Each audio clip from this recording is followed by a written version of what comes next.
नमस्कार and welcome you to world affairs. मैं हूं प्रशांत धवन। कुछ ना कुछ बहुत बड़ा होने वाला है 16 फरवरी 2022 को। ये रिसेंटली कहा है जो बाइडन ने। जी हाँ, ये जो डेट है आज के समय अमेरिकन मीडिया, रशियन मीडिया में बहुत ही एक्सटेंसिवली डिस्कस की जा रही है। और यहाँ पर आप देख पाएंगे रशिया के सरकारी न्यूज एजेंसी टास का आर्टिकल है। बाइडन टेल्स एलाइज अगेन, जो इनके अलाइड कंट्रीज हैं, नेटो कंट्रीज हो गए, फ्रांस, जर्मनी, पोलैंड, इन सब कंट्रीज को जो बाइडन ये कह चुके हैं 16 फरवरी इस डेट को तैयार रहना, अपने डिफेंसेस बिल्कुल पीक लेवल पर यहाँ पे एक्टिवेट रखना, जस्ट स्टे ऑन अलर्ट, क्योंकि यूएस मानता है कि रशिया कुछ बहुत ही बड़ा करने वाला है इस डेट को। और इस पर आपको दर्जनों आर्टिकल मिलेंगे ऑनलाइन। और जो बाइडन का यहाँ पर कहना यह है कि देखिए 16 फरवरी को ऐसा नहीं है कि रशियन ट्रूप्स, जो रशियन सोल्जर्स हैं, ये सीधा एंटर कर देंगे यूक्रेन में। नहीं, रशिया ऑब्वियसली ऐसा करना नहीं चाहेगा। रशिया की आबादी वैसी काफी हद तक कम हो रही है, ये अपने सोल्जर्स वेस्ट नहीं करेंगे। रशिया ऑब्वियसली ये कोशिश करेगा कि इनकी कम से कम यहाँ पर कैजुअलिटीज हो और आराम से यूक्रेन पूरे रशिया के कब्जे में आ जाए। तो 16 फरवरी को जो बाइडन मान के चल रहे हैं कि दो चीजें होंगी। एक तो एक मैसिव साइबर अटैक करेगा रशिया यूक्रेन पर, जिससे जो इनके डिफेंसेस हैं काफी हद तक कम हो जाएं, जो रेडार्स हैं काफी जगह ऑपरेट करना बंद कर दे। उसके बाद मिसाइल से लगातार अटैक करता रहेगा रशिया यूक्रेन पर, वेरियस लोकेशंस पर ये बॉम्बिंग करेंगे। उसके बाद जब यूक्रेनियन मिलिट्री काफी वीक हो चुकी होगी, फिर रशिया धीरे धीरे अपने सोल्जर्स एडवांस करेगा। उसमें हो सकता है कि 3 से लेकर 4 दिन और लग जाए ना। यहाँ पर मैं अगेन ये क्लियर कर दूं कि जो ये 16 फरवरी वाली बात है, ये जो बाइडन और इनकी सरकार बार बार इसको रिपीट कर रही है कि यहाँ पे होगा। रशिया ने अपनी तरफ से कह दिया है कि हम कोई ऐसा प्लान बना के नहीं बैठे हुए कि 16 फरवरी को हम कोई बहुत ही बड़ा अटैक करने वाले हैं यूक्रेन पर। बट जो बाइडन ने अपनी तरफ से वार्निंग दे दी है अलाइड कंट्रीज को। उसके अलावा जैसे इन्होंने ये वार्निंग दी बाकी सब कंट्रीज को अटैक की, इन्होंने उसके बाद ये भी कोशिश करी कि व्लादिमीर पुतिन से एक बार फिर से बातचीत हो जाए। क्या पता कुछ बात करके ये जो टेंशन है इनका कुछ रेजोल्यूशन ये लोग निकाल पाए। और इसलिए कुछ ही घंटों पहले ये न्यूज आई है कि बाइडन और पुतिन ने 1 घंटे से भी ऊपर तक बात करी है और आखिरी मोमेंट पर कोशिश यहां पर करी है कि टेंशंस कम हो जाए यूक्रेन के इशू को लेकर। मगर देखिए यूएस की सबसे बड़ी प्रॉब्लम यह है कि इनका जो सुपर पावर कॉम्प्लेक्स है कम होने का नाम नहीं ले रहा। अब जो बाइडन ने भी अपनी इस बातचीत में रशिया को धमकी दे दी। यहां पर आप देख पाएंगे आर्टिकल है, Biden dials Putin over Ukraine, warns of Swift severe cost. Biden को आज के समय करना क्या चाहिए कि जो रशिया की कोर डिमांड है कि लिखित रूप में यूएस एक डॉक्यूमेंट प्रोवाइड करे रशिया को, वहां पर मेंशन होना चाहिए कि यूक्रेन कभी भी नेटो का पार्ट नहीं बनेगा।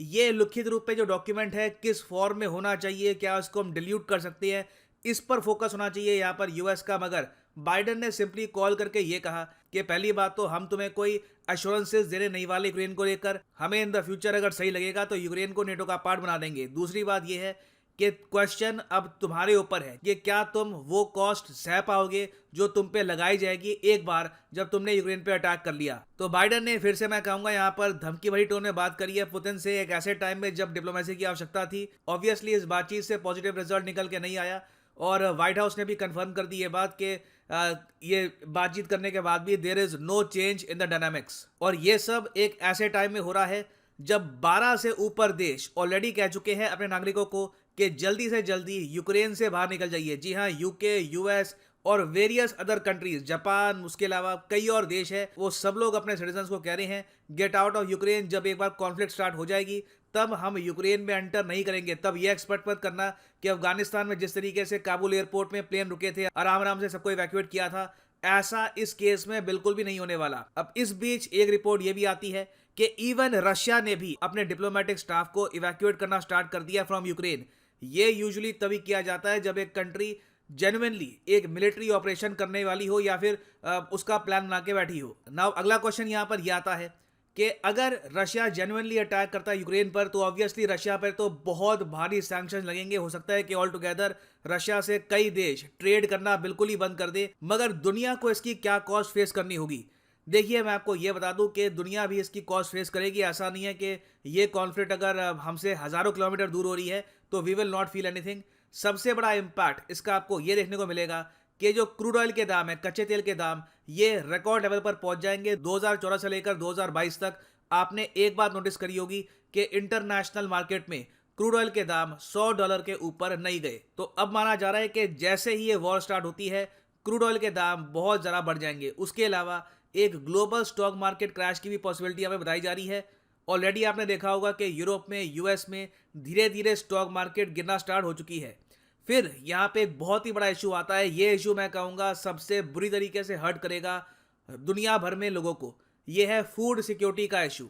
ये बात एक्चुअली मैंने आपको पुरानी वीडियोस में बताई नहीं है, मगर यूक्रेन को कहा जाता है the bread basket of Europe, क्योंकि दुनिया भर में जितना गेहूं एक्सपोर्ट होता है उसका बताया जाता है कि रफली 10 to 15% तो यूक्रेन अकेले एक्सपोर्ट करता है। जी हाँ, गेहूं, बार्ली, इसका एक बहुत ही बड़ा एक्सपोर्टर है यूक्रेन। यहाँ पे जो ज़मीन है बहुत उपजाऊ है, बहुत फर्टाइल लैंड है यहाँ पर। और दुनिया भर में आप अगर देखोगे लार्जेस्ट व्हीट प्रोड्यूसिंग स्टेट्स को, एक्सपोर्टिंग की बात नहीं कर रहा, प्रोड्यूसिंग स्टेट्स की बात कर रहा हूँ, तो वहाँ पे नंबर 1 आपको मिलेगा चाइना, नंबर 2 पे इंडिया, उसके बाद आता है रशियन फेडरेशन। एक्चुअली रशिया और यूक्रेन दोनों मिलकर दुनिया भर में जो व्हीट एक्सपोर्ट होता है उसका 30% शेयर अपने पास रखते हैं अकेले, सिर्फ ये 2 देश। तो यूक्रेन की रैंकिंग यहाँ पे आप देखोगे आपको मिलेगी 9th पर। मगर यहाँ पे आप नोटिस करिए कि यूक्रेन ऑलमोस्ट उतना ही गेहूं उगाता है जितना पाकिस्तान ग्रो करता है, मगर यूक्रेन की आबादी पाकिस्तान के हिसाब से बहुत ज़्यादा कम है, 1/5 पॉपुलेशन है। तो जो ये व्हीट उगाते हैं खुद नहीं खा जाते, इसको एक्सपोर्ट करते हैं ये लोग। तो माना जा रहा है कि जैसे यूक्रेन पे अटैक होता है, लॉजिस्टिक्स, सप्लाई चेन, सब कुछ यहाँ पर क्रैश कर जाएगी और उसके बाद दुनिया भर में गेहूं की कमी महसूस की जाएगी। ऑलरेडी आप देख लीजिए कई देश है जो यूक्रेन के गेहूं पर निर्भर करते हैं। फॉर एग्जाम्पल इजिप्ट में आपको पता होगा बहुत ज़्यादा वहाँ पर एग्रीकल्चर होता नहीं है, लैंड इतनी फर्टाइल है नहीं। तो इजिप्ट एक बहुत ही बड़ा बायर है यूक्रेन के व्हीट का।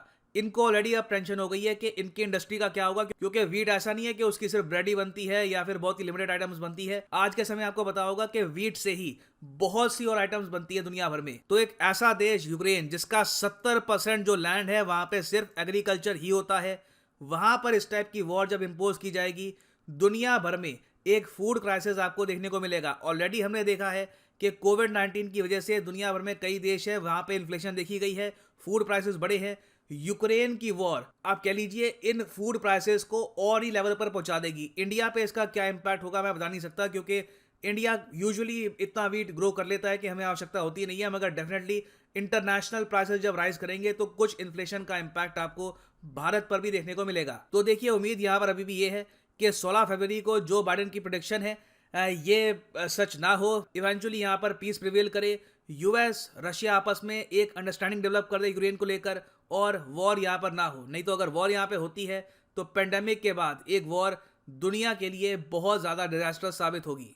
और फाइनली यहाँ पे मैं आपसे एक क्वेश्चन भी पूछूंगा जिसका आंसर आप सब लोग कर सकते हैं कमेंट सेक्शन में।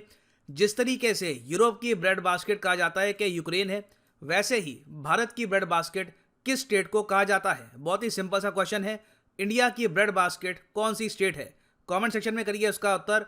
जो लोग सही आंसर करेंगे उनकी कमेंट को मैं हार्ट दे दूंगा ताकि बाकी लोग भी समझ पाएं कि यहाँ पर सही आंसर क्या है। एंड फाइनली यहाँ पर मैं ये भी ऐड कर दूं कि अनअकैडमी का आज के समय एक बहुत ही स्पेशल ऑफर चल रहा है जो 16 फरवरी को खत्म हो जाएगा। इस ऑफर के अंडर आपको फ्लैट फीस का डिस्काउंट मिलता है on UPSC combo subscription course. Simply comment section में जाइए, यहाँ पे आपको मिलेगा ये लिंक, इस लिंक पे करो क्लिक और यहाँ पे आप परचेज कर पाएंगे यूपीएससी कॉम्बो पैकेज, जिसमें आपका यूपीएससी प्रीलिम्स, मेंस, ऑप्शनल तीनों कवर होते हैं। ऑप्शनल आपकी चॉइस का, हिस्ट्री, पॉलिटिकल साइंस, जो भी आप चूज करना चाहें। तो आपको क्लिक करना है यहाँ पर पे के प्लान पे। और अगर आप एक कॉलेज स्टूडेंट हैं, अभी टाइम है आपके पास, 2-3 साल का आराम से प्रिपेयर करना है फॉर यूपीएससी, आप 24 मंथ या फिर 36 मंथ का कोर्स परचेज कर सकते हैं। You will get the discount. इसके ऊपर एडिशनल डिस्काउंट आपको और मिलेगा अगर आप यूज करते हैं code PD10। The prices will fall even more, so use the code PD10 and save money. ये ऑफर मैं फिर से आपको बता दूं कि 16 फरवरी को खत्म हो जाएगा। सो इसी नोट के साथ ये है वीडियो का अंत। Thank you for listening and as always God bless you all.